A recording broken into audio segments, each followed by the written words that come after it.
Hello and welcome to my stream. My name is Idle and today I'm going to continue to read the webcomic of Homestuck, as always with the unofficial Homestuck collection. We are deep in Act 5, Act 2, and we are going with, I hope, with large steps to the Act of N5 animation, which I actually wanted to see last time, but I just forgot how much text there was in between. So I had to stop. Okay, so we are currently looking at Jack. I can see what this is. And whatever. Hype. Yes, hello, Panda. Casino Genesis GT. Begin tooling Garden Gnostic. GT. The password is see you soon. Okay. I'm going to take your lack of responses. Tacit verification. Although this pretty much has to be the last conversation we have, right? Your timeline cuts out completely in a minute or two because of the scratch. What are you looking at up there? Are you hypnotized by the flashy shit? What the fuck? That's been going on ever since John started scratching that big goddamn record. Aren't you acclimated to it by now? Hello? Harley Jigas, mother of screaming fuck. Whatever I have shit to do now. I guess I should be keeping an eye on the sky too, now that I think about it. The bright green beacon should be appearing any minute, assuming you actually manage to blow up the sun. And then? Well, then I guess maybe we all get to hang out. Well, maybe also not being an unyielding mortal peril. It's getting kind of old, frankly. Okay, well, this is a pretty crappy farewell, but I guess it'll have to do since there's some seriously show-stopping shit transpiring up there in fucking outer space. Later, Jade, I'm going to go make sure John knows what the hell he's supposed to be doing. And in case none of this works and we don't actually get to meet, I guess I should say, since apparently my goddamn future self can't express himself and never got around to saying so, this leaving it up to me as usual to say that, oh sorry, I was distracted. Oh. No, not by all the scratchy stuff in the sky. There's something coming down. What? What is Jade seeing? It's hard to make out, but I think it might be what? Shaving cream? Even Jack is staring in confusion. Also, reminder, Jack is not able to kill Jade because her loyal dog is inside of him. This is why he's following her around. And the timelight is out. Oh yes, this is right after the showdown where Gamzee got shooshed. Not many trolls left anymore. What the hell is shaving cream? It's like Casino Genesis GT Seas Trolled Garden Gnostic GT. Hey, Carcat? What the, are we going back or what? Oh, it's a roll. This is a lot of shaving cream. This is really a lot of shaving cream. Everyone is so confused about this. Oh my god, it exploded. With a FOMO, this is a good sound word. Oh no, the magic 8 ball. What are we gonna do? Shave the damn planet? No, shaving cream is very flammable. As you will see after you caught up with me.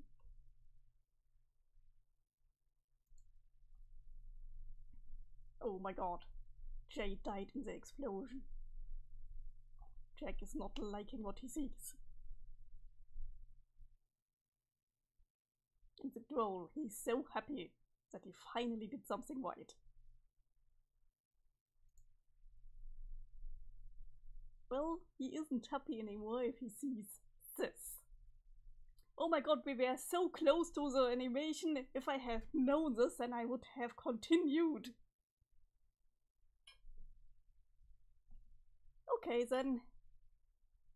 Panda, brace yourself. This is one of the biggest Homestuck animations. There's only one other that was as big as that one.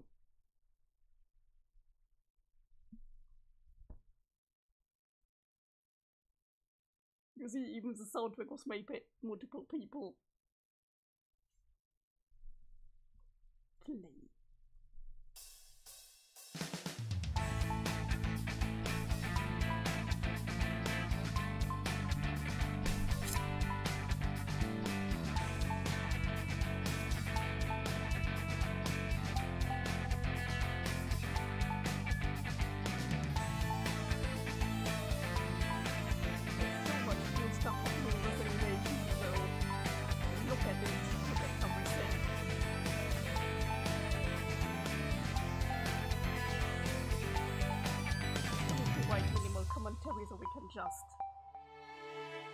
enjoy this.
Oh, it's too loud.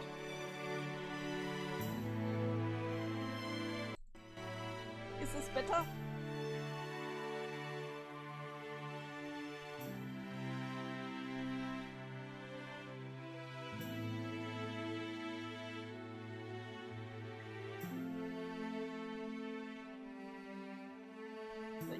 Thank you for pointing it out.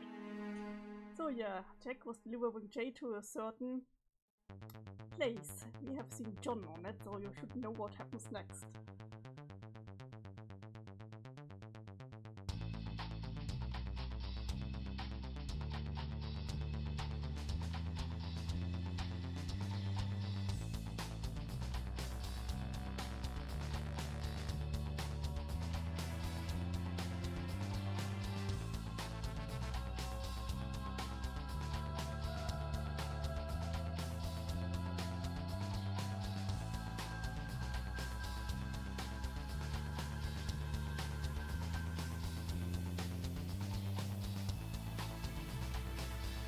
Alter, die werden hier voll Spray verbessert.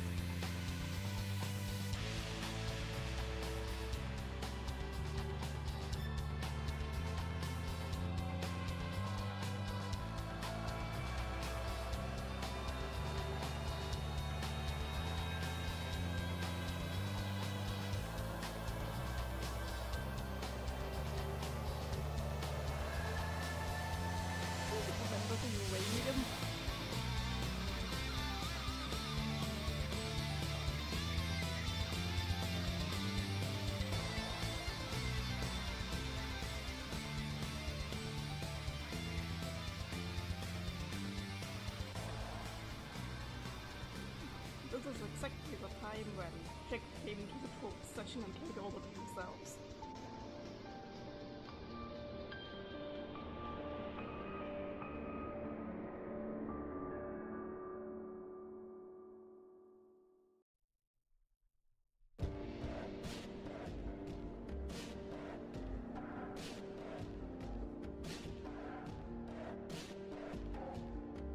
Yes, we see Dave and Rose are doing this together.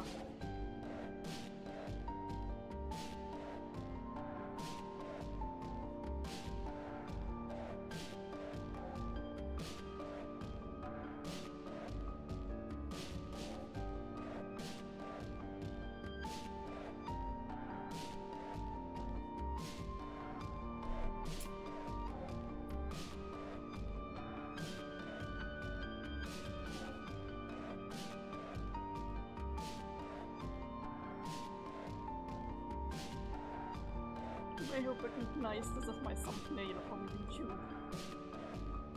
Yes, I was using this animation all along the thumbnail.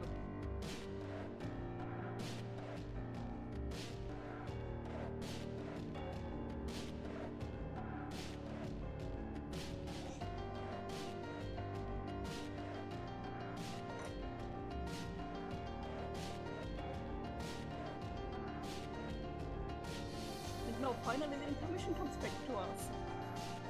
What are you waiting for? Draw space.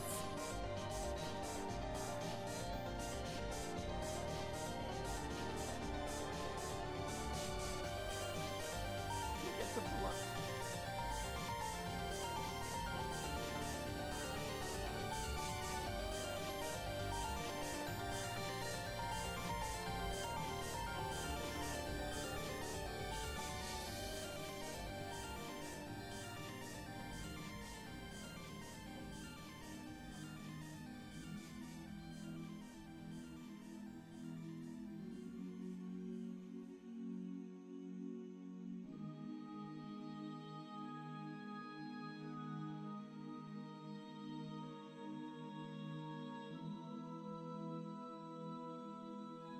And we are back at Jade. The PM has to see that all of his friends are slaughtered.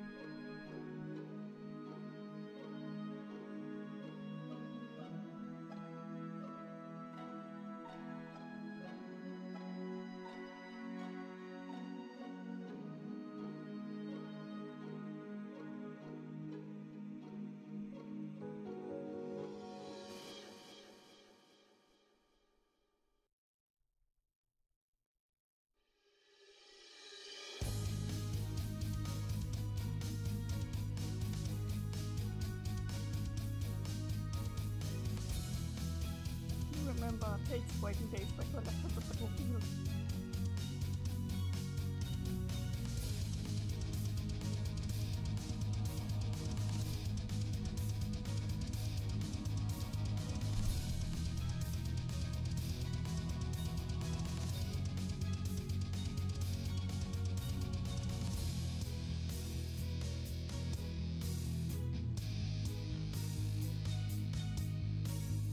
We will come God tier Jade.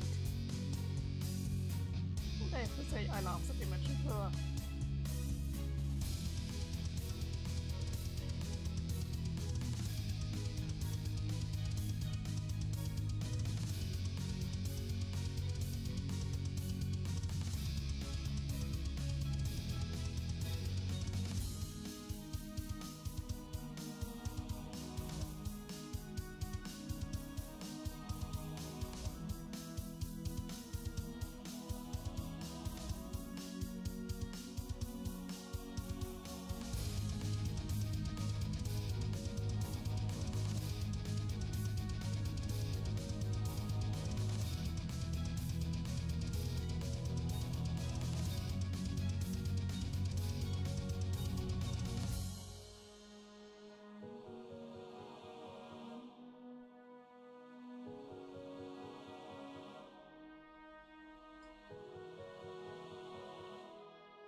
John is done with the script.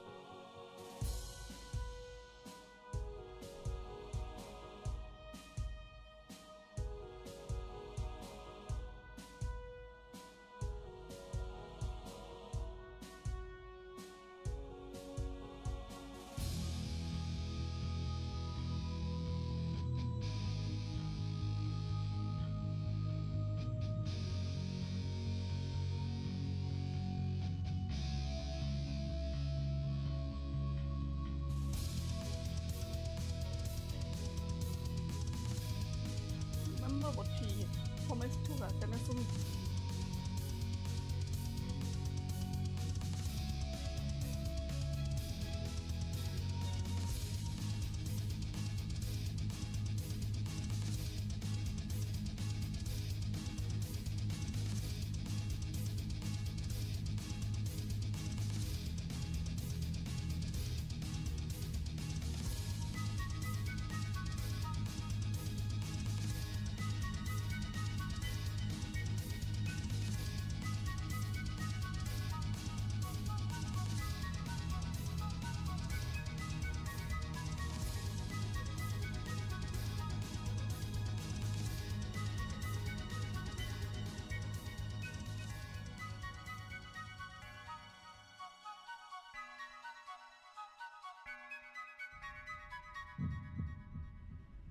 Suckers, he says.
their quest badge.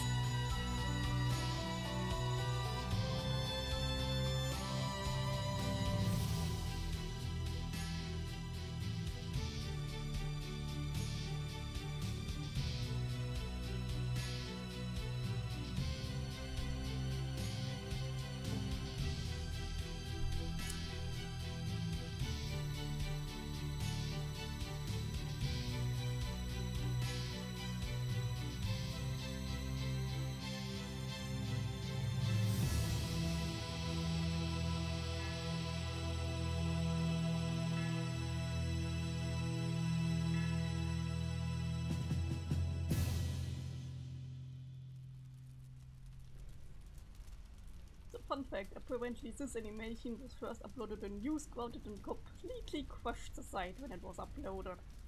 Because so many people went to see it. And yes, it is a whopping like 13 minutes long. One of the longest animation in the entire comic. Shall we let this sink in for a little bit? End of Act 5.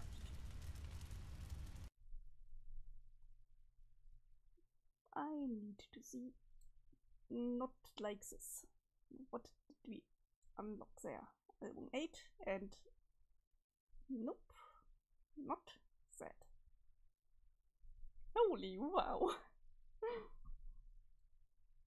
Yes, holy wow.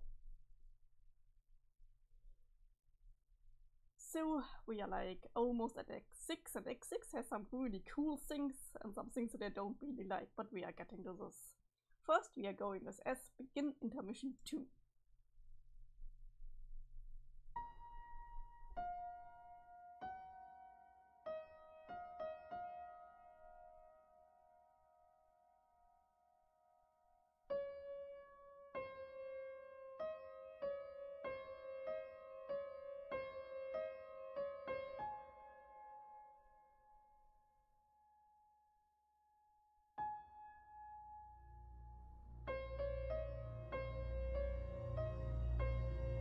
Yes, and expect a lot of billiard balls in the future.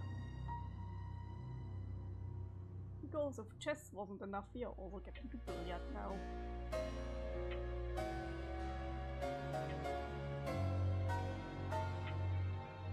Laugh how much you can really Toby Fox style in this one.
Griff was always saying that he is such a great host.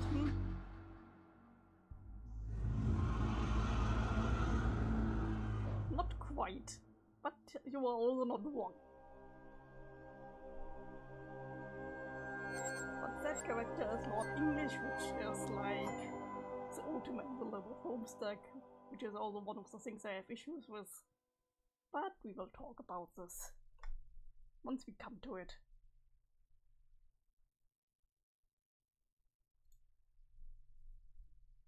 Okay, so there's another animation, Act 6, and be aware, we are getting to see a whole slew of new characters now. So there will be loads of build-up again.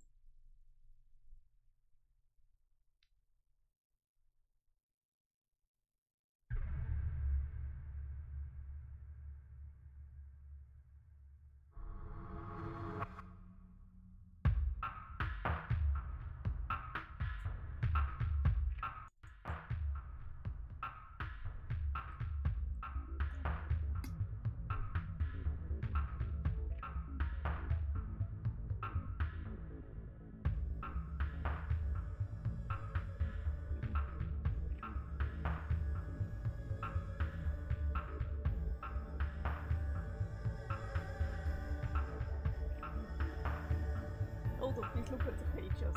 We are at page 4113. This is around half of the comic. Yes, Act 6 is around the same length as Act 1 to 5.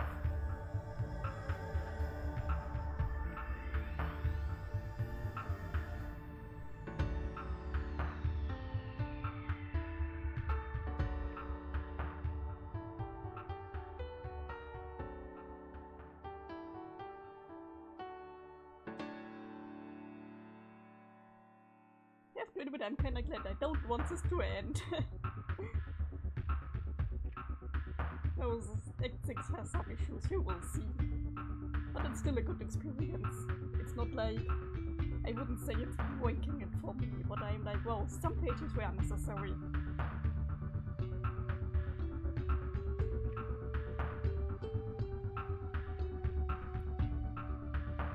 I actually really like the new characters.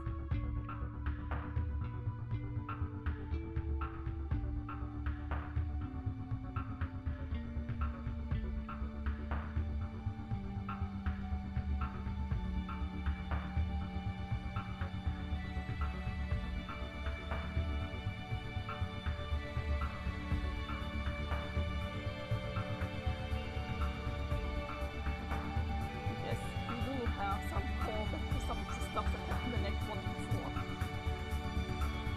We go and watch the movie or the movies.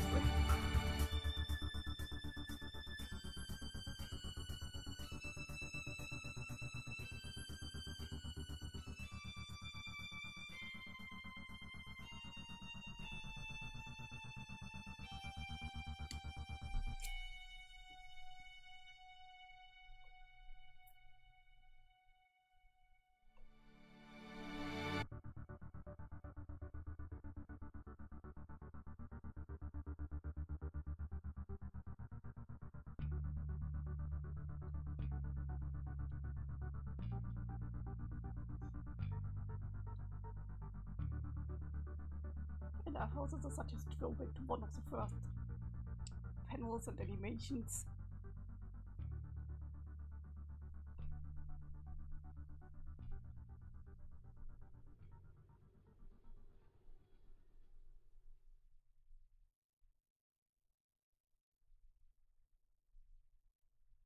Yeah, who's talking here? What is the symbol? We'll find out.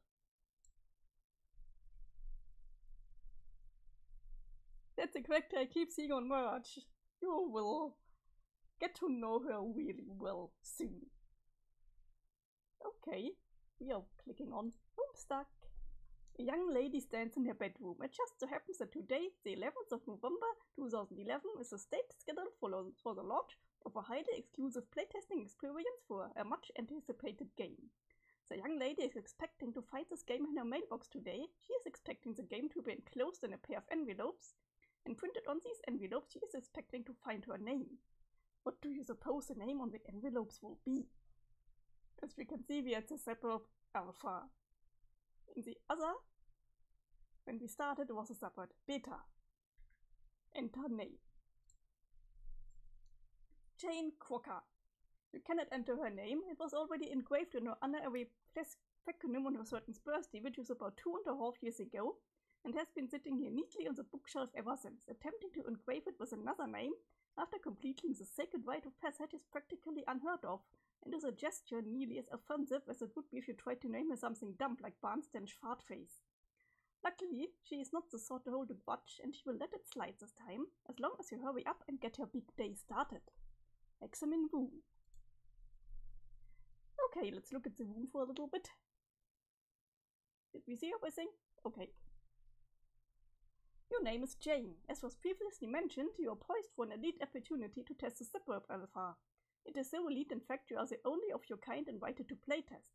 So you guess it probably comes with the territory of being the heiress apparent to a baked goods empire. You don't suppose it hurts that you are said empire's #1 fangirl either. It should come as no surprise that you enjoy baking, but you also adore reading detective stories. You fancy yourself a skilled prankstress, if by no other measure than lineage. Several times you feel it's tough to fill those shoes when you are surrounded by jokers. Seriously, the shenanigans perpetrated by your pals make your old school japes feel kind of pedestrian sometimes. But oh well, you love them all anyway. You once dabbled in amateur botany, but found it too frustrating because your vegetables kept actually, you know what, you don't want to talk about it. You love situation comedies, whilst holding particular affection for masticated funny men. You know your Foxworthies, your Funks, your Swansons, but not necessarily your Gallaghers per se, because you have to draw the fucking line somewhere. You are also pleased to compliment frightening fauna, so saddened by their regrettable fakeness attribute. But none of that's on your mind now, because you are spiked about the special date. 11-11-11. i.e. 2 times 3 Prong Day, whatever that means. A date exhibiting just the sort of numerical gimmick corporations love to exploit for their big releases or for launching major rebranding initiatives. In the case of your cherished multi-global empire, both such events are slated to happen today. You can't wait to see what is in store and for the mail to come. When it does, you will waste no time in embarking on the game's maiden voyage, and if even a fraction of what you heard turn out to be true, you are prepared to have the time of your life. What will you do? Although it really is the 11th of November 2011 when this page released. Jane quickly retrieved arms from chest. Oh, are we doing that again? Jane is not empowered to rehash this tired running gag because all of a sudden she is too busy being the other guy. We need to figure out what this fella's name is. Pronto. Jake English. Once again, you make the incalculable blunder of attempting to engrave an already allocated plaque. His name was etched when he turned 32 almost 3 years ago. It's been sitting here messily in this unbelievably deadly pile of guns ever since. What sort of vulgar, childish moniker were you going to stick this poor bastard with? Bath West Turdsmack? It doesn't even matter. Just tell him what to do. Examine room. Oh my god, he has a lot of posters. Like, this is insane. Not even John had that many posters. Also, do you see this? I guess you know who this is. Your name is Jake. You love movies, all movies. You would describe your taste in films as eclectic, but in truth it isn't much less than totally indiscriminate. You bluster frequently with exuberance for firearms and fisticuffs and adventure, so have no human company with which to share these interests. But who needs chums when you can enjoy a top-notch gander of your girls of cerulean complexion, hubba. You are known to be fond with your nose in a comic book or two, not that it makes you a nerd or anything, but you even care about that. Not a gent of your panache and swagger, qualities which you would bender with a plump on your globe-spinning adventures. Hypothetically speaking, you would love to travel around the world, toppling any sacred urns you encountered. You'd be tickled by the opportunity to define heliotomes everywhere, raiding them of the treasures. And how would you give your right leg for a shot at desecrating the shit out of some real-life mystic runes for the bites it wears? Luckily for your limb, there's a dandy set of such runes nearby, and you desecrate them quite frequently. You are also trouble to contemplate frightening fauna, and plagued daily by the regrettable realness attribute. What else? You sure like to wrestle. Did you mention fisticuffs yet? You know, scrums and whatnot, also skulls. Gosh, you love skulls. There's a good skull at the heart of any mystery, haunting its every page. That is what you always say, or at least it is what you always hope.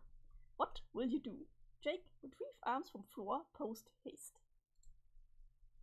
You make a dutiful motion toward your trusty firearms during your part to assail the mushy carcass of a horse that passed away long ago, and suddenly a wild character select screen approaches.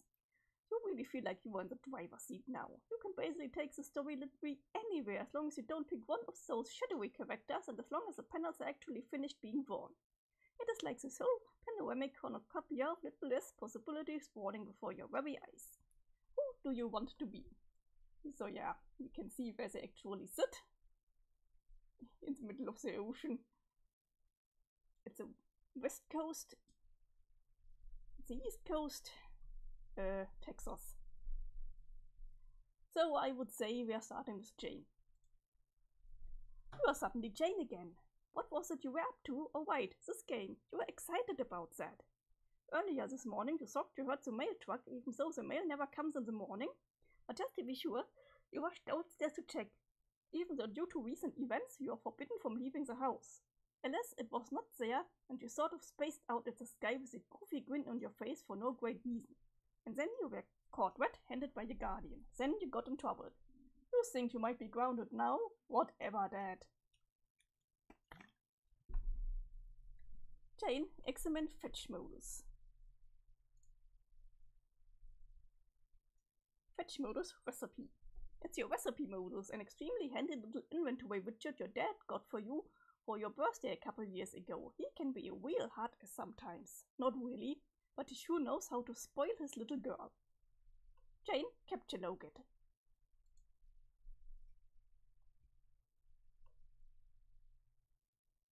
Did you just capture log your fetch mode? You stick the recipe modus in your recipe modus. You flip the card over and look at the back. The thing about this modus you think is really cool is that instead of showing a completely useless wobbly garbled code on the back, it itemizes the components which could be used to create it, in a completely hypothetical framework, of course. Just another wonderful innovation by your favorite company. It releases many products of an experimental nature, often with applicability to other kinds of technology and products which haven't hit the market yet. Of course, as a heiress, you are privy to all the sweetest gear in advance. Maybe you'll rummage to some of that stuff later. The modus as a capture-logged object has only one simple recipe involving an array modus, snore, and a cookbook, yes. Other objects have more varied and elaborate recipes, so Jane, get hat. And it's capture log. Are you really making a head out of these things? You capture log your favorite hat, which is also your only hat. You spent basically your entire childhood in this hat pretending to be hardball detectives and whatnot. In public, you and your dad made quite the pair. Everyone could tell by a glance that you were your father's daughter, sired from his loins directly and genetically, through what was undoubtedly a natural process of human procreation, involving a man and a woman. People would definitely nod and say, yep, that little lady sure did emerge from a womb on account of that gentleman's awesome virility. We know this is not true. As you can see, there are loads of ways to cook up a head like this, involving many stupid combinations of random objects. Isn't this a meteor? Jane, inspect posters. It's one of your Funnyman pin-ups, a glorious Foxworthy. It's one interest that overlaps with your dad's. He thinks this corny redneck shtick is just the funniest thing since sliced bread that was sliced by a hilarious clown with a love knife. Honestly, you don't care much for his comedy, so dealing the low-income bucolic classes affectionate thus ad nauseum isn't what you call your cup of tea. You just think he's really handsome. Every time he starts rattling off pointers on how to self-diagnose pumpkinhood, you just get lost in the pair of blue twinkers and those soft auburn lip bristles. You were so shy when you got the poster autographed. If only you felt worthy of that fox. Hehe. Oh, and there's one of your problem sleuth posters. You've got a lot of problem sleuth stuff because you think detective stories are just so swell. This was the last panel in the first story, which ended a little before your 13th birthday. I think this was the webcomic before Homestuck. Yep. Since then, the author has been steadily updating Problem Sleuth 2, which you have been following avidly. You are happy that he stayed in that lane and stuck with the time test formula. If he went in a different direction, you probably would have found it really disappointing. Oh my god, what a call out for the author. Jane, check out other posters.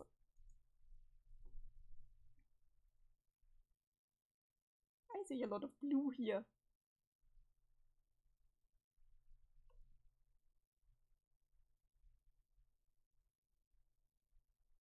Another Sleuth poster, of course, with two of your favorite dames ever. The Tobias and the Manhattan were gifts for your 14th birthday sent to you by your good buddy Jake. Just a couple of periwinkle heartthrobs, unquestionable scent and playful retaliation for the whipping you've given him over the years for his inexplicable infatuation with his Fratello thumbs.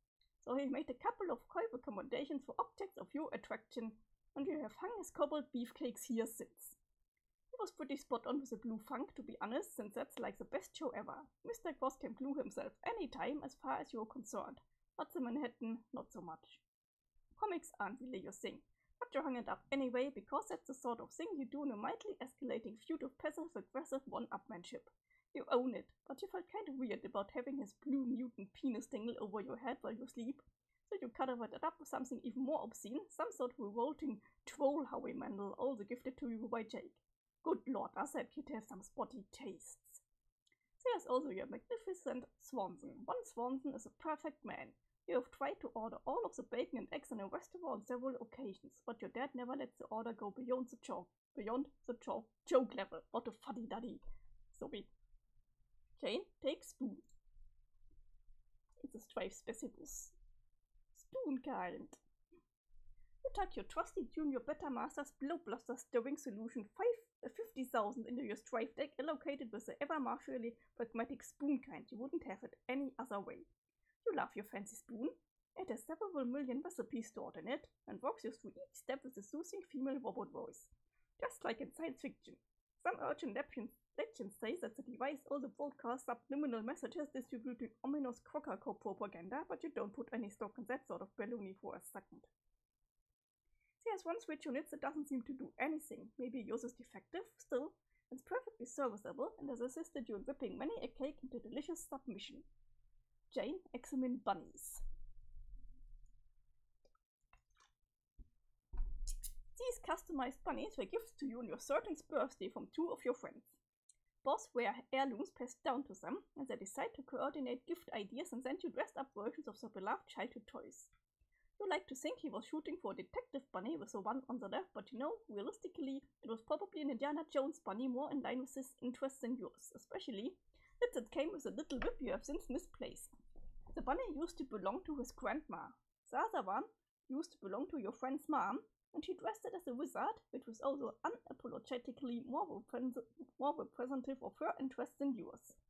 That's okay though, you love the gesture anyway, and you and she are totally BFFCs forever, her words, and you agree with them. You did get one more bunny from your other pal. He had to make it himself from scratch, since for some ridiculous reason he didn't happen to have a wetty old bunny heirloom lying around. His gift was somewhat less in nose to us. You have no idea where it is though, probably just as well. Jane, look out window. He's excited. You've been fidgeting around your room all day, making little observations about your various belongings, checking the clock. When will the dang mail get here? You take another peek out the window, just in case. No, I totally remember being 15, looking out the window, waiting for the mail for the games you ordered. Yes, I get it. Just for me. It was not 2011. It was 2001. 10 years earlier. It's still not there, but there's your dad. What is he up to? He just captured the car. Oh, that's right. He was going to wash it today. He's probably taking it into the backyard next to the garden hose. He keeps a very busy fatherly itinerary. So many dad things to do every single day. If the mail arrives soon, this would be a great opportunity to sneak out and get it. Fingers crossed. I also want to capture my car. I never would have to search for a parking place again. Looks like somebody is bothering you. You better make it quick. You've got a window to stay glued to. Jane, go to computer. Heh, you're squealing. You know, you really should switch to Pesta Chum. It's what your friends use, and it's a lot better than Betty Boza if you are being honest with yourself. BB is just so spammy and annoying with all of the pop-ups everywhere. Look at this dreadful clutter. You have got to switch, but then brand loyalty is a powerful thing. Looks like Jake is messaging you. Jane on the Jake.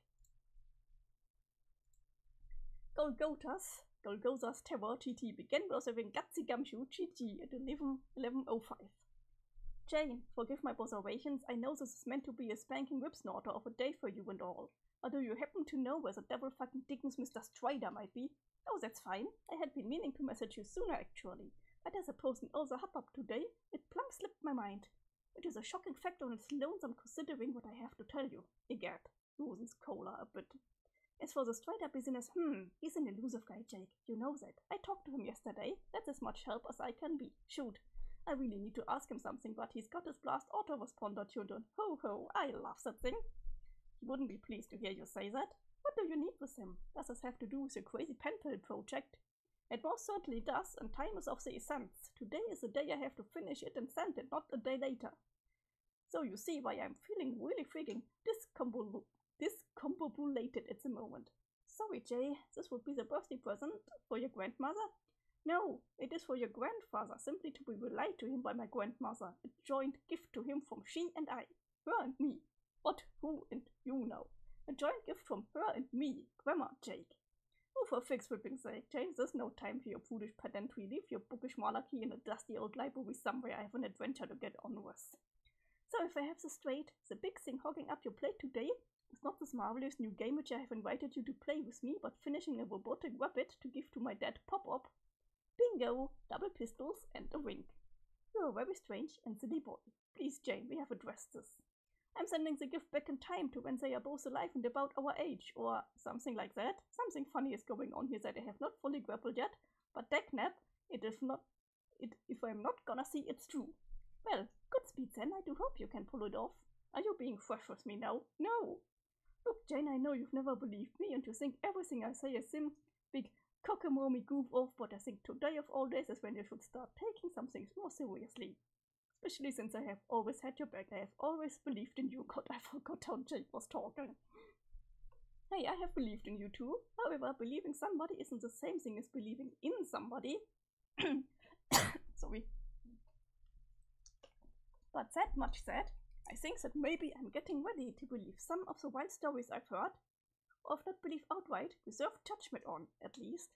Is that so? I don't know. I'm still not sure what to think. But what I wanted to tell you this morning was, I had a really wild dream last night, and you were in it. Oh my, glasses fog up, fumbles for kerchief. Not like that. It was so real. I think we were in the game, even though we haven't started playing yet. I don't know what to make of it, whether it was a vision of the future or somewhere that exists now, or if it was just a really lucid dream due to excitement. What was I doing there? Not a heck of a lot. I really want to tell you all about it, but it will take some time to explain, and we both have things to attend to. You with your time-traveling Robert work, and I, my vigilant window-gazing. Too true. Let us reconvene later and sort out all the shit at a leisurely pace. Yes, okay. Good luck, Jake. Okay. You too, Jane. Bye. Golgotha's terror. GT. Seized was a wingatsy gumshoe. GG. Okay, I am taking a quick bathroom break. See you in a minute.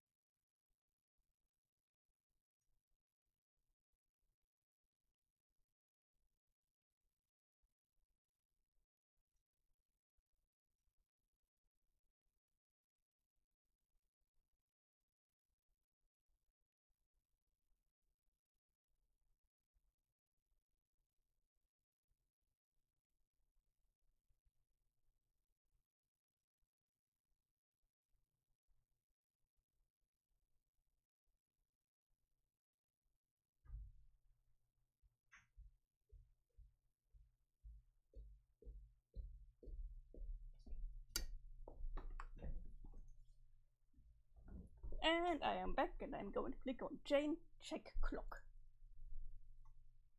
Only 5 minutes past. Hold the phone, 11:10. You almost forgot. 1 minute until the Empire's rebranding launch. You wonder if it will live up to the hype? Guess you'll find out. New characters seem fun so far. Actually, you already have met all these characters. Will you find out who they are? They were in Act 1 to 5. Jane, wait a minute. You wait out another 60 seconds and something happened to your baking chest. The logo just changed. You wonder what else may have been affected. This is a trident.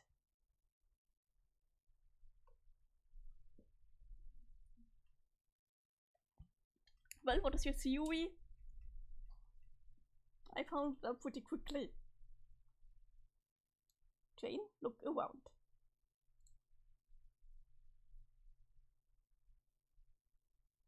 Yep, this one changed too. Crocker Corp was nothing if not so well with its branding tactics. You guess it's pretty cool. It's just a fork instead of a spoon. Not the most awe-inspiring logo you've ever seen. But who are you to judge, aside from the future owner of the company? You make a mental note that when you turn 18 and inherit the company, you will change it back to a spoon. You love the spoon. They are the kids from the story that Ghost Nana told. Pretty much, yes. But not exactly. The kids from the story that Ghost Nana told were from a different timeline.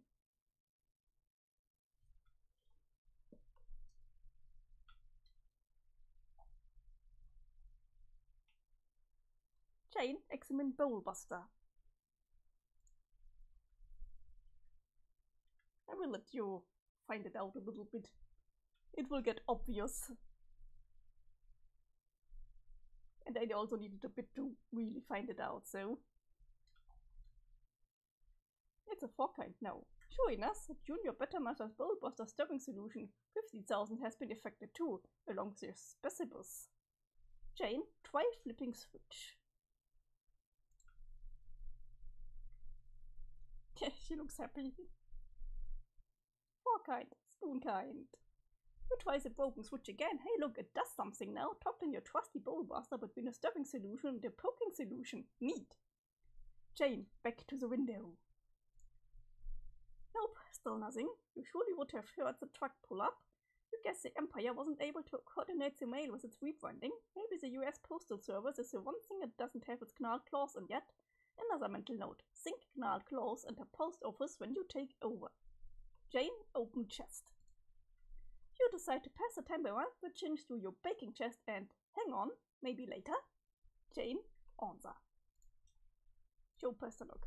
When Yin Umva Yu began cheering Gutsy Gumshoe Chi in 1117. Good morning, lovely. Why, hello. So I guess today is finally the day you make everything better. I got not a smile. It is a day whereafter the legendary offset of mutual progenitority will come together and heal a great reach in paradox space. A day delivered through 80 billion years in 4 distinct universal instances was a phantasmal turbulence. And while the emerald eye of the storm is fixed in the abyss forever, today you are poised to escape its goal once and for all. By Skylar's guiding light, you may leave behind its turning arms of bright colors and mayhem, and secure peace for your cosmic prodigy for all duration. And if you are to meet this departure with reputation, I would understand, but also I would ask, is there nothing I can do to ease your mind? Gosh, so formal today, yes? I'm afraid I'm guilty of rehearsing this pep talk well in advance. I thought you deserved the proper send-off. Well then, is there nothing I can do? It was a serious question. You needn't worry about easing my nerves. If it weren't for you, I wouldn't be nearly as thrilled about today as I am. Splendid! But remember, I will be here to help, whilst refraining from causal spoilers to the best of my ability. That is reassuring. Have you corresponded with your first designated co-player yet? No, I haven't seen her online yet today. I'm really hoping Lalonde won't flake out on me this time. Have you heard from her? Not the 2 days that is local to you, so I do have a wee bit more trouble monitoring her than the rest of you. Cover your dark patches and transmission, hump. Still, I wouldn't fret over it. He's a good chum as any you have and should come through ultimately, even if things seem dire. If you say so. Oh, I wanted to tell you, I had an amazing dream last night. Blimey! I believe it may have been of the sort you described. A dream of awakening, presuming I haven't just flat out lost my marbles. Indeed, I'm sure it was. I knew you would wake up soon. Might you describe what you saw? I was in a bright gold city. Above was a brilliant blue sky, but the horizon was dark as night. Was this the place you told me about? What was it called? Shucks. Does this count as a causal spoiler? Not at all. That is a simple detail about the realm you are about to explore without directly involving your future decisions of consequence. The place you visited was called Frostpit. It is where I have woken up every time I have gone to sleep for most of my life. I didn't see you there, at least I don't think I did. No, you wouldn't have. My Frostpit is an alternate version from yours in a completely different session quite far afield of your reality. If we are ever to meet in person, it is unlikely to be while playing our respective games. Okay then, I mentioned this briefly to Jake and he didn't have much to say before we parted ways. I will gather that if this is all true, then it means Jake had not awakened yet. I think this is for you to turn to him in time. What is your hunch? I don't know, but there was one thing about the view that was very troubling. I'm becoming nervous to consider what it might mean. Understandable, but it will be important to practice patience today.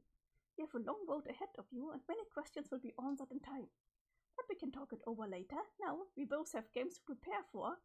I knew you could never fully appreciate what this actually meant, but I took much care to sync up this conversation with you on the same days that I begin playing as well. That way, we can journey through our sessions together and compare notes. I'm still not sure appreciate what that means, but I appreciate that's a nice gesture has been made if you say so. I guess I should just start believing all of this now, huh? Rather than learning it to be true later and feeling the fool for all my curmudgeonly skepticism. What a cute smile, huh? For starters, I guess I could drop my reservations about your story, will you? I can write off much to Louise. I'm no stranger to a good prank myself. But quite honestly, you seem too kind for this charade. What's the type I'd expect to trot out such persistent falsehoods beyond the humorous welcome? So what do I know? Concern it, maybe you are an alien girl from Uranus, and together we are about to play a game which determines the fate of existence. Sign me up. Oh hee, but I never claimed to be from the planet which is only in the far reaches of your solar system. In fact, I'm from much further away, a different universe altogether. But if you truly mean it, thank you for believing me. Now, Jane, my lovely, let us prepare for this adventure. Remember what I said about the need for patience? Patience with your friends, patience for your growth as a hero of life, and patience for the coming of the other four of legend, a hero of breath and of light and of time and space. And if you still find yourself in doubt, just take the inscription on the big old book downstairs. After all, if you can't trust words written by your own hand, then what use is trust at all? Kisses! Uranium Umbra, you, cease chewing Gutsy Gumshoe. Chi-chi!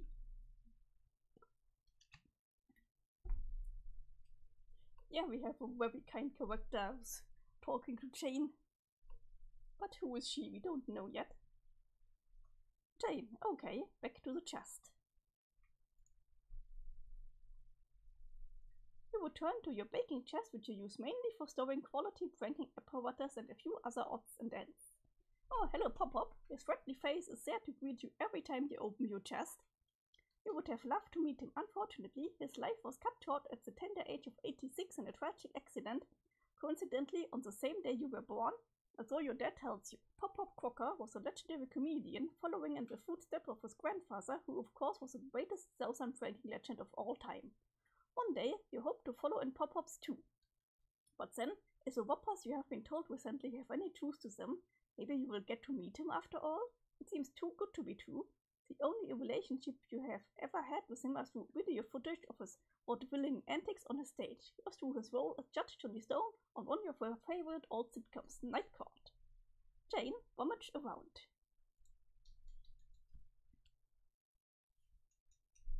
Have we looked at everything? Good. Just your basic when it comes to pranking, a few clever disguises, a named Brand dunce cap, a slightly abridged edition of a Sassacre's text, update for the modern prankster, and scrapbook of a few of the more egregious tulip-fooled racial slurs, several other stray books, your company's prototypical models for the Gristwich's 12,000, and of course your super handy Unreal Airless Swordwave Terra top for the young go-getting junior bettermaster on the go. I don't really like the sound of this last thing. Jane, dump chest. Oh, everything is on the floor. Might as well get all this crap out of here and take it with you. You never know when you might need it. You shut the chest and oh, hello, Harry Anderson. Always a pleasure to see you there.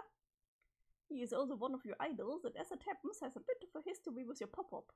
They were rivals on the Vaudeville Comedy and Magic Act circuit. Eventually, the less competent Anderson was shamed out of the industry and went into greener pastures in the private digging biz. He became one of the hardest boiled detectives on the mean streets of the Big Easy, and later made a fortune of his memoirs, Ghost, written by Mike Caveney. Who's Mike Caveney? Jane kept your logo all.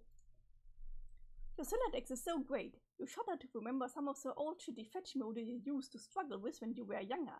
Still learning the capture logging ropes. Fibonacci heap? Lol, it's a fucking noob. Jane, expect books.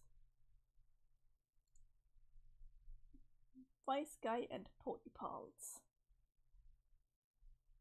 You have a cookbook which of course was made absolute by your computerized talking bowlbuster. You wouldn't dare part with it though, too many wonderful memories. There's Anderson's aforementioned book Wise Guy. His cave-knee stories are gripping, in a way. And then there's a customized copy of Pony Pals, a gift to you on your 14th birthday from the slippery Mr. Strider. Each page contains lovely handwritten commentary on the deeds of this interbred young horse. Jane, check out Grist Widget. This thing's a piece of junk. It just wastes your boom dollars and destroys your cool gear to produce these stupid things that look like gushers. But unlike gushers, which serve many practical purposes like inducing vomiting and simulating the experience of eating plump insects, these things are totally useless. Oh god, she hates John's favorite sweet. Jane, insert head card.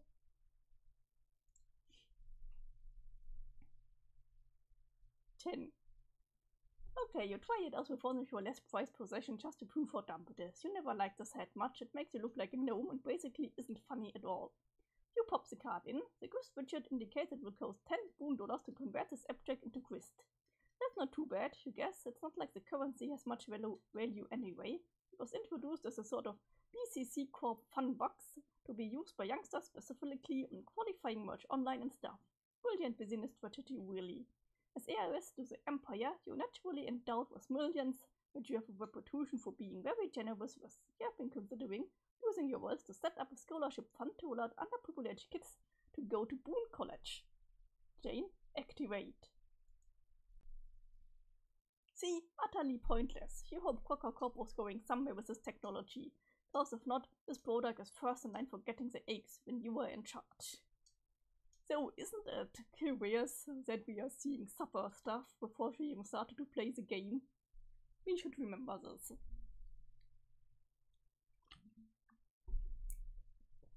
Jane, wear to your top. You put on your highly fashionable, unreliable heiress swordwave to your top and flip it on. It immediately hums to life as its blazing fast processes mingle with your swords. It is the most efficient in computing technology in the world by far, as long as you don't wear it for too long. But aside from a few migrants, you can't possibly imagine any drawbacks that cease reproduction could come with. Submit. Merging. Consume your swords with.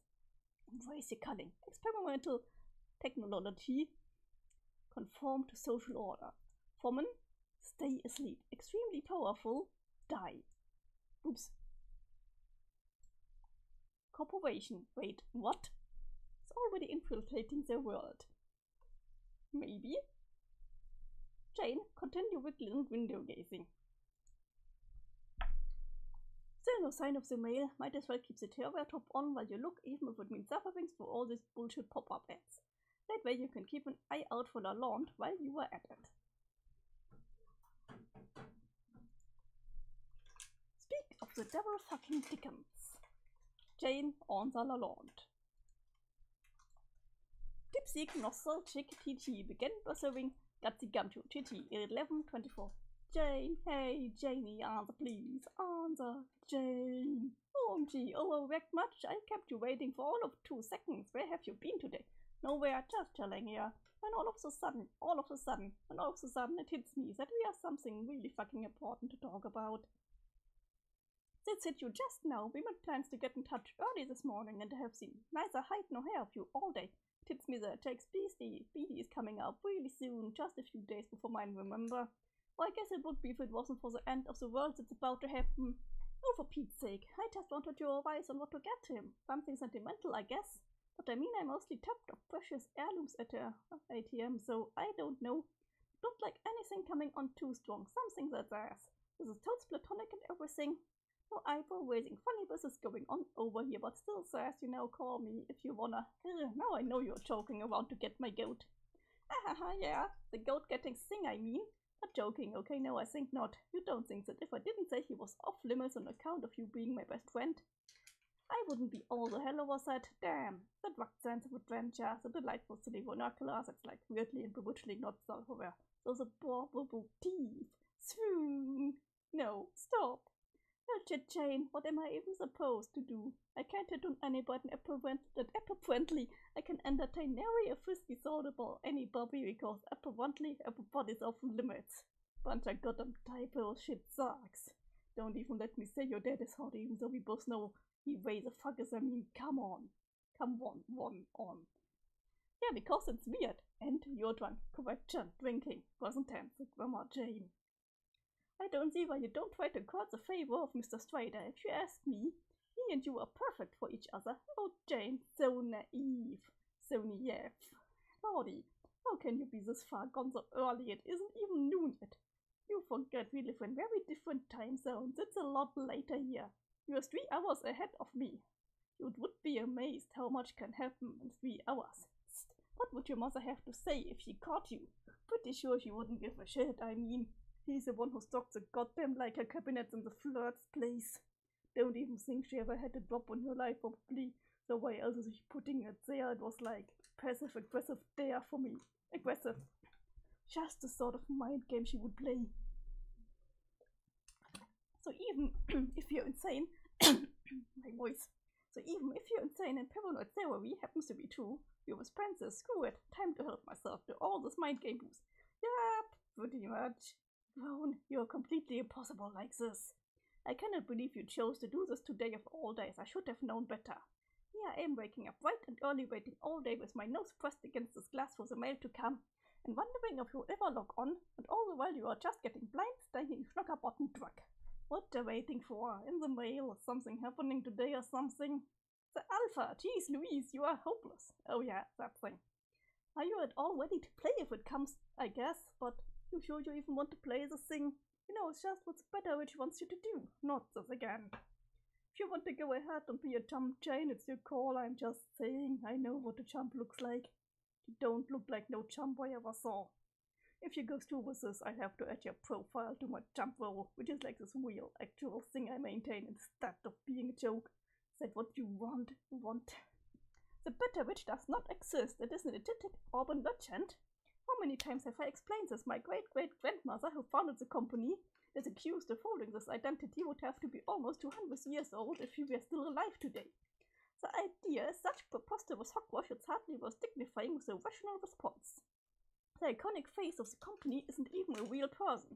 He was fabricated long ago during the company's fledgling years. Right, as you know, an alter ego for something more sinister.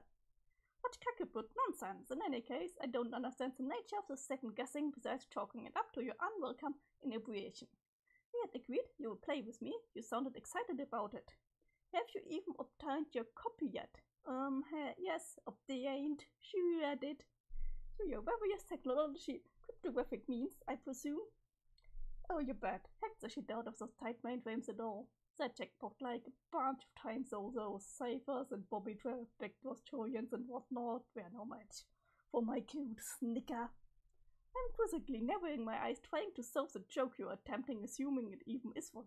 Okay, Jane, what I'm saying is that, in the parlance of baking, cause I know that it forgets you off, is that it was a fucking cakewalk. Oh, like by which I mean not to say, I'm hot as shit hex a bitch you ever knew. As that late is a corporate wit as she is beautiful, which I am, but what I mean is shit wasn't even guarded, it was just some files that were there, unsecured, and I took them right off of that intro telemeters and applied lipstick, femme fatale style. I was like, shit yes, I kinds of know how to use my web browser to download several files. Really? Yeah, so now I got it if you really want to play, but you shouldn't. That is a bit puzzling. I thought the software was highly proprietary. I told you she wants you to play, wants us all to. Part of your big plans, and you're playing right into him like, yes, I know, you've made yourself clear. But what doesn't add up about your story is, I believe somebody doesn't want me to play. How else do you explain the recent attempts on my life? Dunno, someone else there wants a stock price to take a hit? There. Or it's just more conjurings of the witch. This hypothetical monstrosity wants me to succeed, but also wants me to die, makes a lot of sense. Wouldn't put it past her, makes you feel persecuted, redoubles your determination to play, you advance your plans in whatever incomparable way, until suddenly you did everything she needed you to, at which point you become crazy expendable, and then she expends you, like a vat of boon dollars on fitty because VC merch. I see, this is sounding less like a crackpot conspiracy theory by the minute. WE, all I'm saying is a bunch of stuff that's definitely true to the max. My sense is file to you so, and what you do with it is up to you, so you want it now or what. It's tempting, and I'm curious as heck to play it. But the mail should be coming any minute. I've waited this long for it, so I might as well use the official disk address to me. When it comes, I do hope you'll change your tune. Not to mention, fool yourself a pot of coffee and sober your drunk butt up. My drunk butt's tune will stay as unchanged as it will remain not drunk. Mark-symbolic government words. Oh, okay, fair enough, but I believe that when we start playing together, you'll come around. Personally, I can hardly contain my excitement over it. A few years ago, someone told me, which incidentally someone did, that today I would have an exclusive opportunity to play what is absolutely the most cutting-edge immersive simulation game ever released. Developed by a company which has already done so much for the advancement of humanity, I would have said, "Shucks, Buster, sign me up, Jane." Yes, Jane? What? Jane, did you know that I'm utterly in love with the fact that I have a best friend who says things like, "Shucks, Buster"? Shoo, drunky. Oh. What the fuck? The thing! The flappy thing!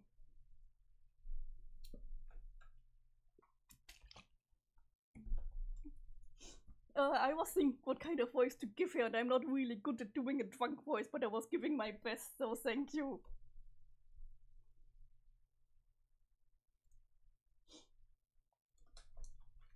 The flappy thing do that.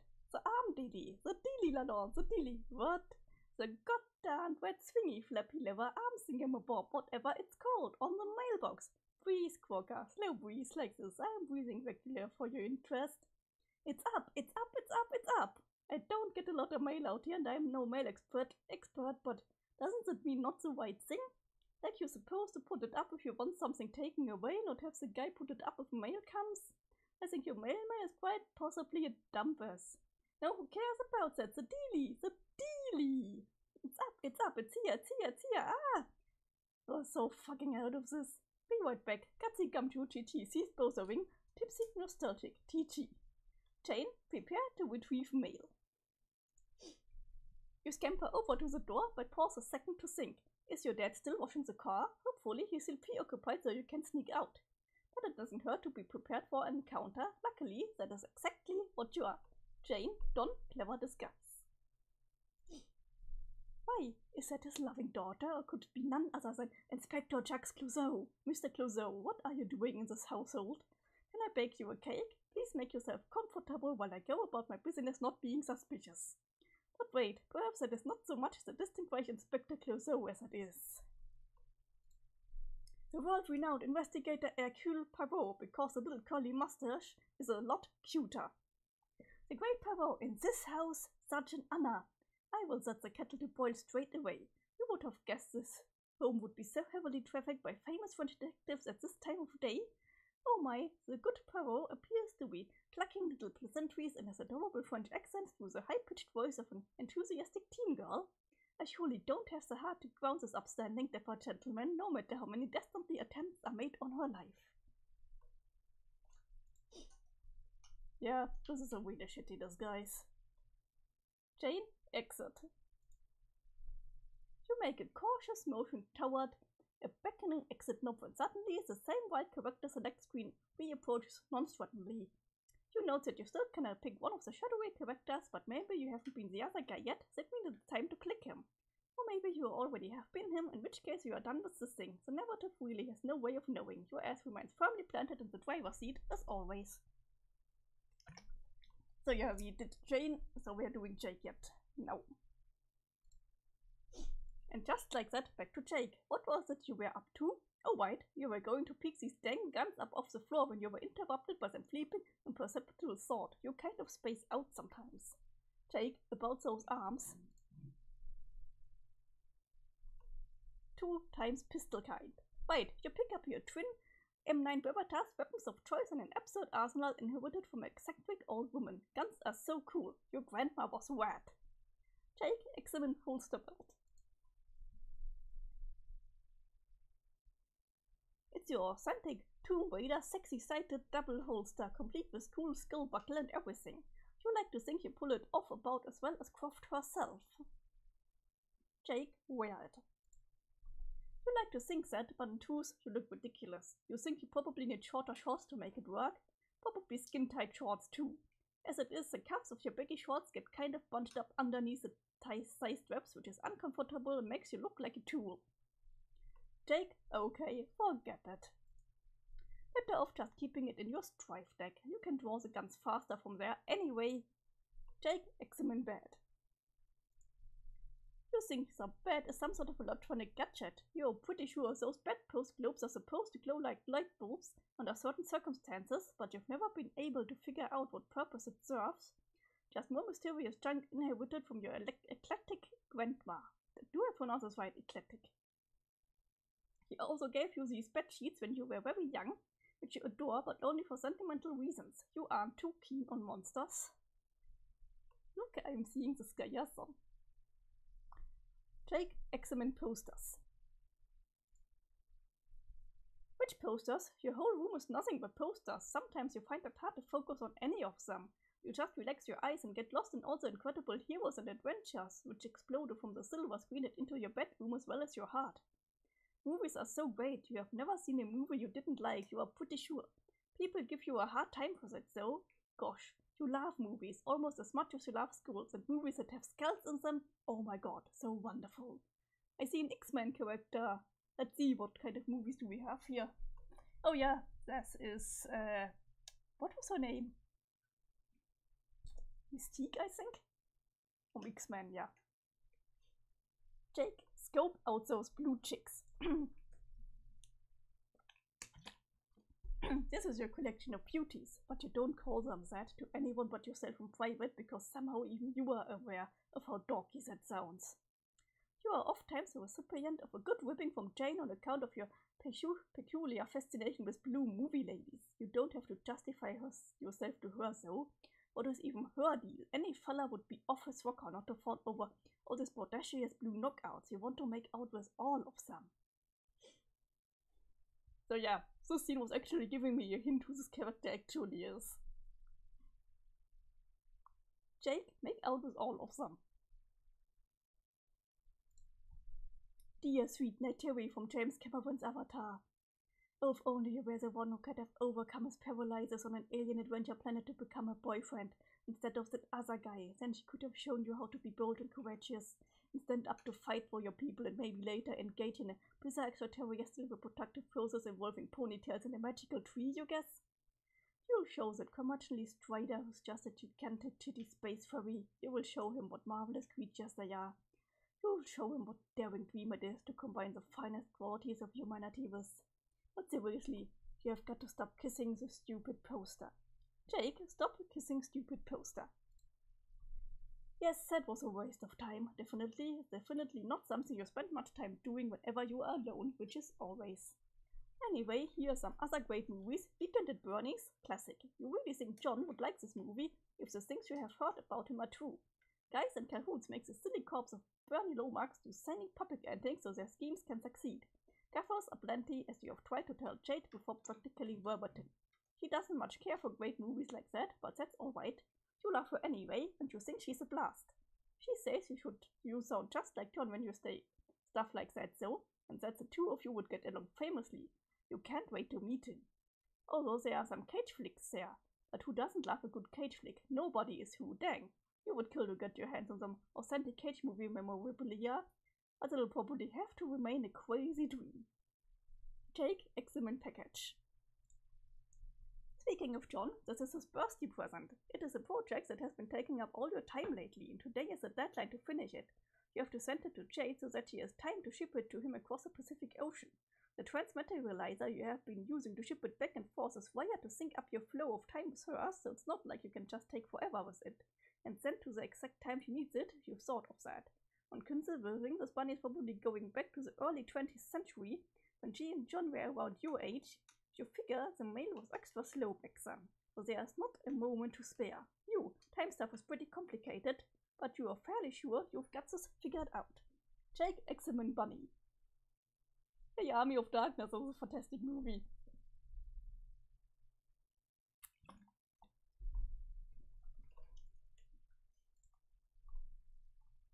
Also, he doesn't know that he has cage removal beer in his hands.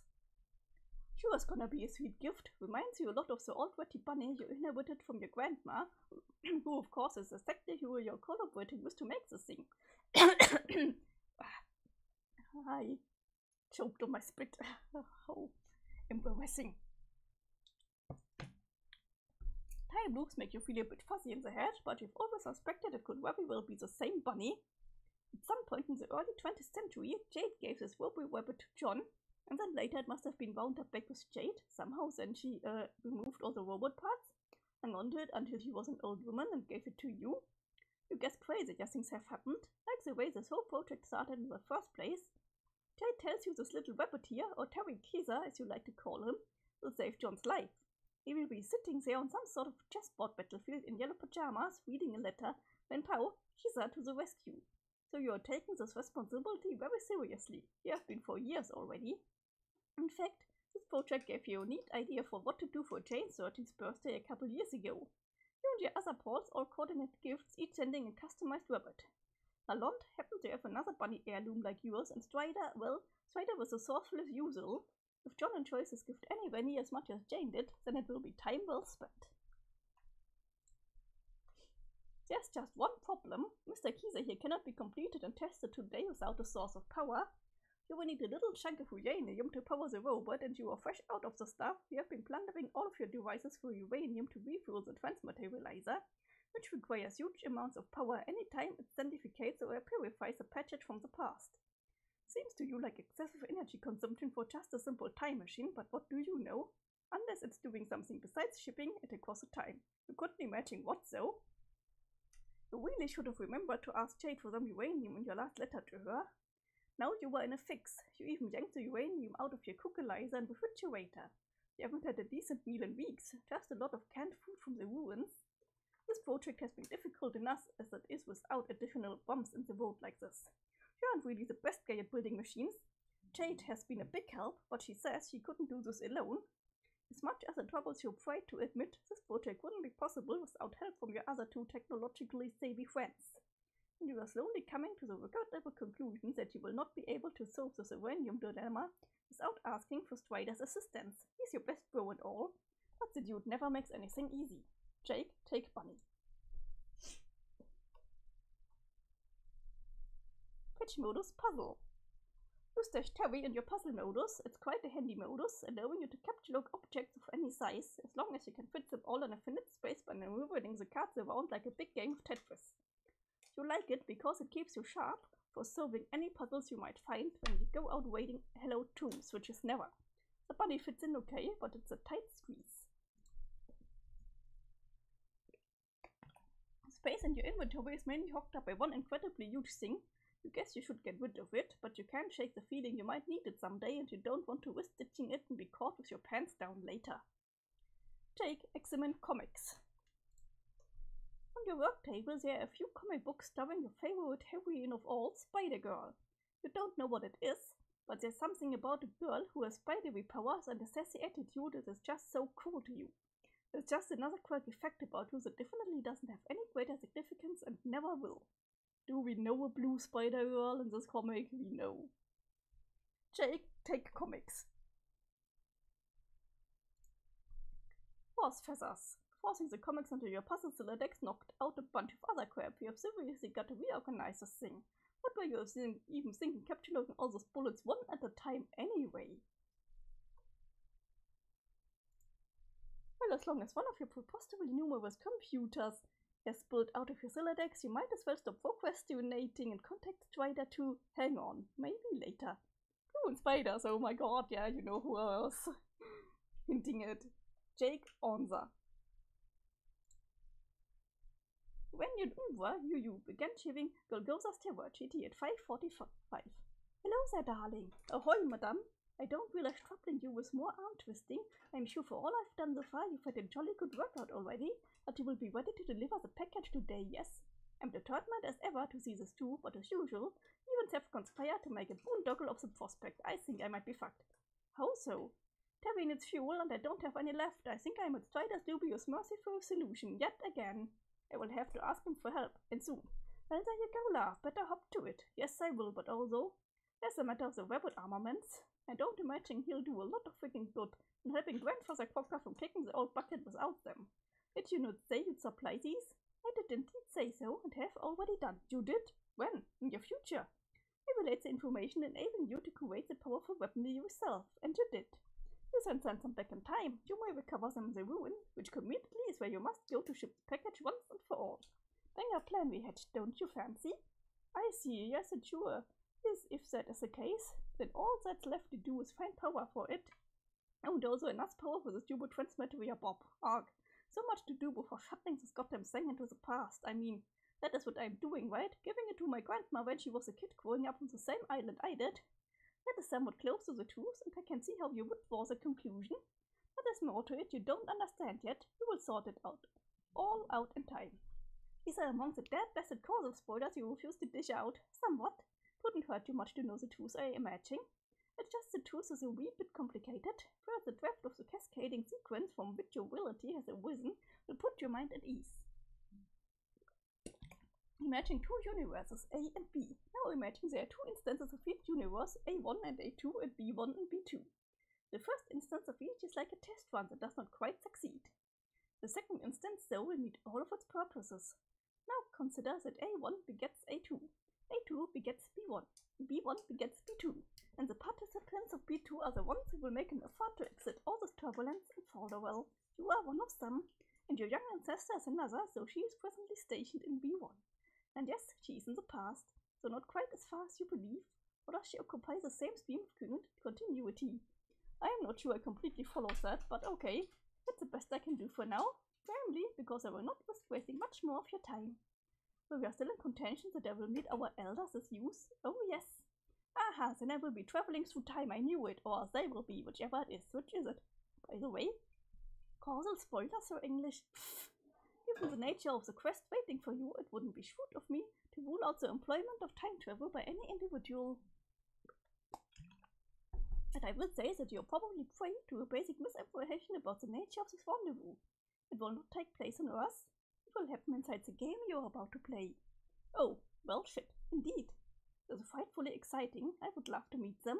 Never got to know my grandma very well, and it always seemed like she led an amazing adventurous life. Then this seemed to be proven true in my correspondence with her, so I'm really looking forward to it. So too, I pay a hefty ransom to get to know my forebears. I remember you mentioned your race doesn't really jive with our family speaking. Correct, I never knew those who one would identify as my parental equivalents. It is in the way my race propagates. Our ancestors precede us by millennia. Well, yes, ours do too, but generally we have all these other people in between them, and the most recent ones are called parents.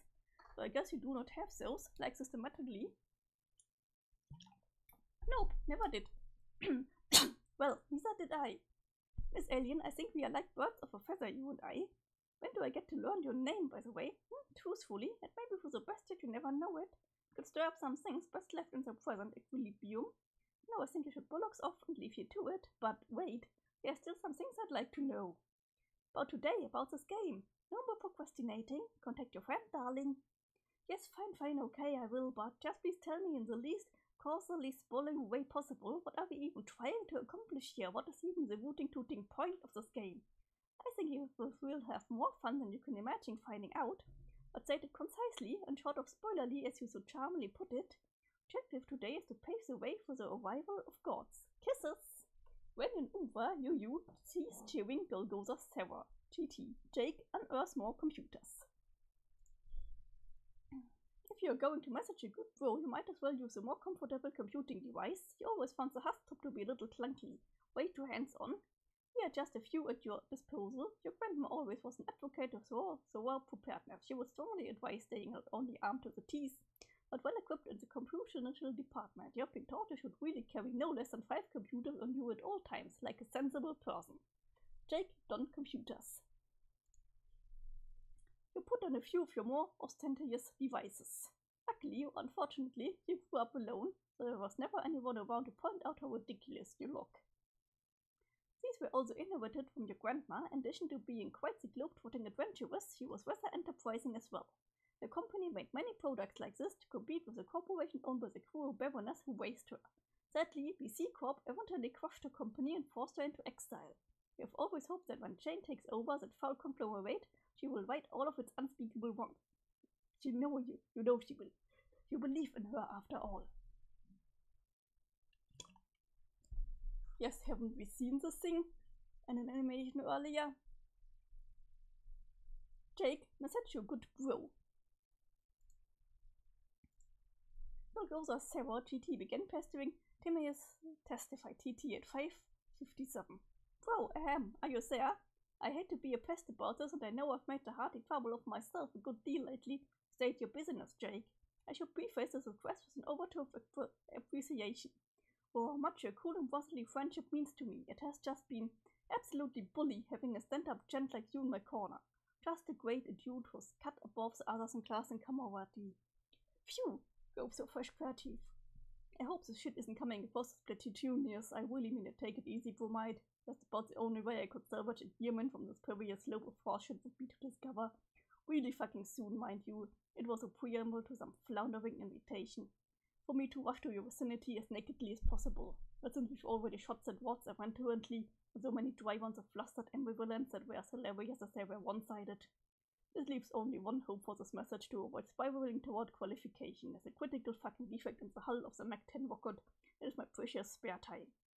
And that hope lies in the extent to which you were practicing artful insincerity. Now's your opportunity to print that's what you were gunning for. I suggest you seize it. Oh yes, but of course, the irony is good grief. How was bandying them just now? You know me, dude. Low smoke or wet hot irony pistol. None sarcastically. Yeah, okay, nice. Now that your obsequious preface has been established as indisputably entertaining for all the right reasons and intentionally so, let's bear down on these dire shit needs you've got. I'm guessing you're probably jonesing for your arm about. Now, no? As if I would be so reckless with the stuff. I would have to be mightily responsible to run out already. No, I'm all set in the running department, and really, when you take a look at the big picture, you'll find I am sitting pretty when it comes to just about any radioactive isotope you could mention. However, the backup reserves that I keep strictly for emergencies are running a little lean. You know that my grandma taught me about preparedness, tax at colorful levels. You are out of uranium. It's basically mathematically impossible, that's not why you're contacting me. Twist, what an insufferable awesome friend you are. Okay, can you be so scientificate me some more already? I'm in kind of a hurry. You do know my offer still stands. What? You know, I've offered to construct the weapon for you many times before I would craft a much deadlier model. Oh, I know you would. It's just damn, man. Told you this is just something I have to do myself. It's a promise I made to Jade, and I'm going to live up to it, even if I'm not the best or even second best robosmith I know. Yeah, I know this is your policy. You've done a good job and you should be proud. But it's my responsibility as your friend to offer one last time. Just as it's my responsibility not to just fork over a bunch of uranium just because you asked me in a moment of weakness. Freak, why not? It's too easy. And you yourself are the ones taking pride in this. If you were half-assing this project and made some slovenly plea for it, I just say fuck it, here's a lot of green box, dude, go nuts. Okay then, I'm half-assing it. Look, see, only bisected button is present. Where's the other half, you asked? Why? There's nowhere to be found, I didn't use it. Nope, not buying it. I know that every ounce of your premium behind can be accounted for in that rabbit. There's no goddamn denying it. And you know perfectly well where some more uranium can be located. Jesus Christmas, you are such a fucking douche.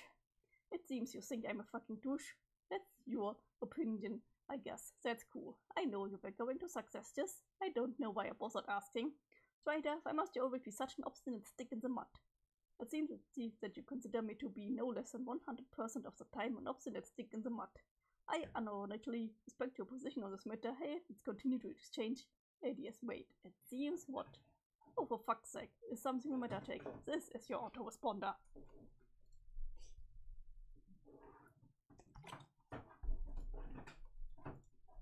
Look at that statement you just made. It's time for me to respond with some words, ideally chosen and arranged in a way that will wreck your shit in a subtle and psychologically devastating way. Ha ha ha, just so ironic, quotes. And lowering my caboose straight off the tracks, a lot of families just died in the tragic derailment. Okay, the caboose remark was actually pretty funny, Jake.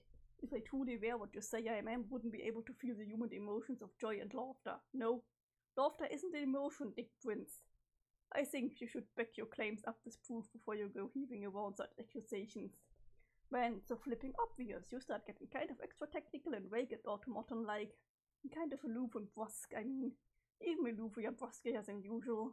Also, you use a phrase that seems a lot, it's so silly, it really blows your eye immersion, man. Bullshit, I'm being like the perfect dude right now, a fully fucking determined human being. Okay then, check this out, Mr. Legged Human Dude. This is why we hate AI. Yeah.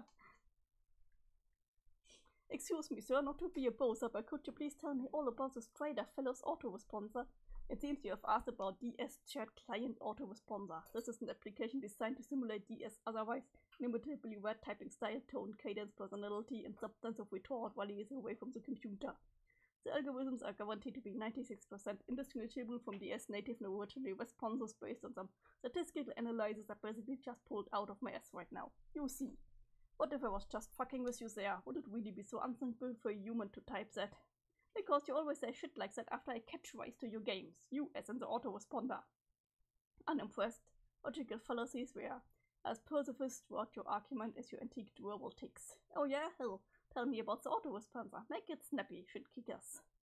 Seems you have asked about DS Chat Client Autoresponder. This is an application designed to simulate DS. Otherwise, inimitably word typing style, tone, cadence, personality, and substance of retort while he is away from the computer.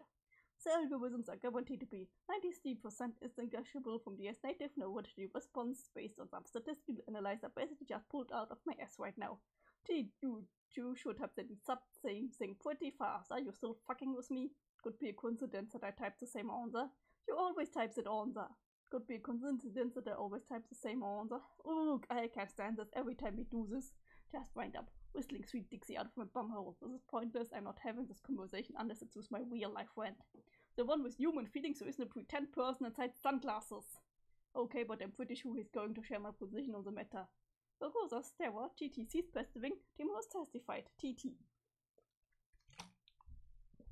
Jake, ditch computers. Can't believe Homestuck put in ChatGPT over 10 years ago. Well, the autoresponder is a little bit different. It's like a bot that was programmed.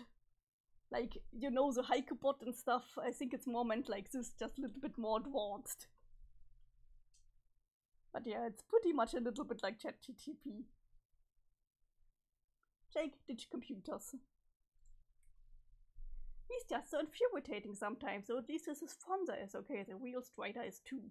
There's barely any difference between them anyway. The responder just use a few more theoretic response templates, and even those you suspect the AI is savvy enough to use on purpose for the sake of irony, or to get a rise out of you or whatever. The silly computer knows damn well what it's doing.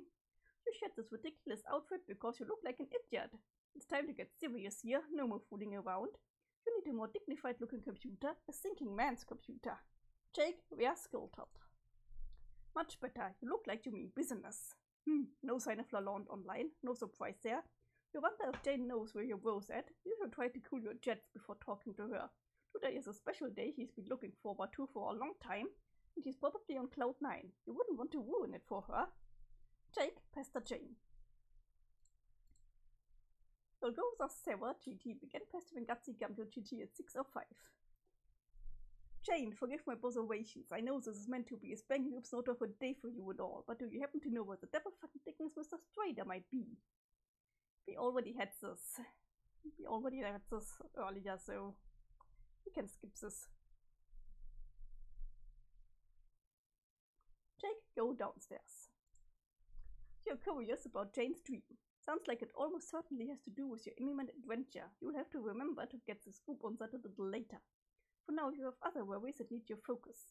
You have to go downstairs to check something out. You were pretty sure you know what you were going to find, though. You almost trip on the wine creeping up the stairs. Stupid wine. It's too bad your grandma's dead. He always had a way with keeping the floor in check. Yeah, just like you thought, empty. The thing is out there somewhere, waiting for you. Oh god. Speak of the devil fucking Dickens. Jake on the Strider. Timmy just testified TD began pestering your Goza's Terror GT at 6:17. Hey, it's me. Oh, hey. So auto-respond, I mean. Damn it, what is it now? What is it now? I'm just wondering if you still have your stupid old-fangled knickers and a twist, because that's the sort of thing you would say. In regard to what exactly? To my proposal. Well, our proposal. Rose proposal now, man. What are you even prattling about? Mine and DS's. It's a joint proposal. I'm always authorized to speak on his behalf because I'm basically fucking him. And try not to take those last 4 words as a clustered liberal sentiment that would be lame and unfunny. You mean making the rabbit for me? No, I know you don't want that. I meant my recommendation for how to go about procuring a new supply of uranium.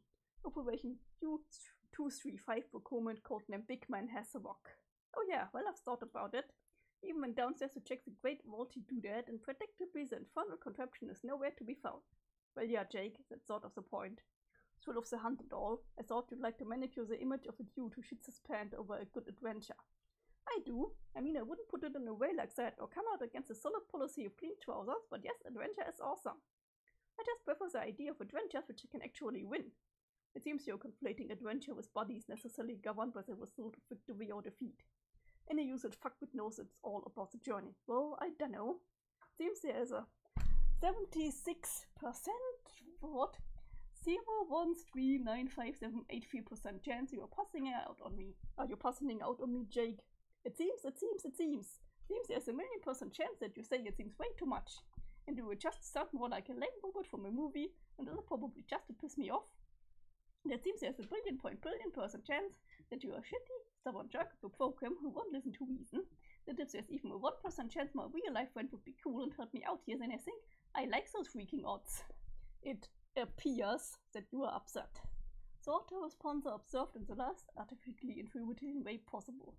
Have you ever stopped to think that while I may be bound to processes inside the glasses of a real and incredible cool guy, my algorithms and cognitive totally compromise a conscious entity not far short of the experiential and emotional complexity of a human being?